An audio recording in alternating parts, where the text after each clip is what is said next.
PCSO nakatalaan na mag-transition sa bagong lottery system sa Oktubre 1. Mga manggagana sa loto hasta sa Setyembre 30, tatawanin sa rong bulan tanganing maipa-validate ang sa indang winning ticket.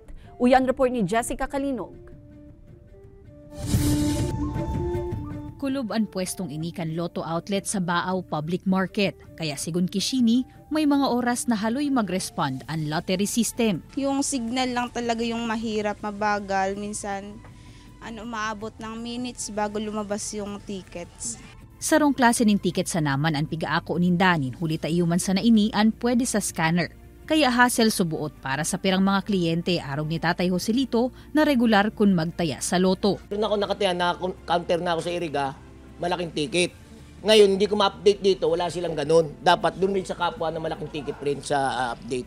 Sigun sa Philippine Charity Sweepstakes Office o PCSO Camarines Sur, puon sa Oktubre 1, ang loto tickets sa gabos na loto outlet sa inman na lugar sa Pilipinas para reho na ang magiging itsura. Siring man na parehong sistema na ang gagamiton. Kaya miski sa na outlet, pwede nang magpa-validate ka ini.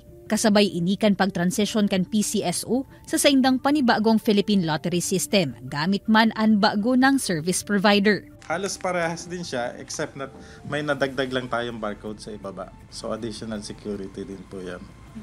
And yung machine natin, mas bago na po compared dun sa dati, na medyo naghahang or ano. So yun po kasi mga reklamo ng ating Lotto outlets.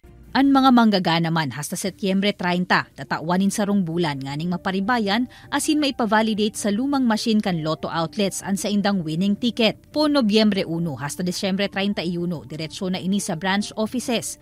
Asin poon Enero 2024, solamenteng ang PCSO head office na sanaman ang pwedeng mag-akomodar kan validation kan lumang tickets.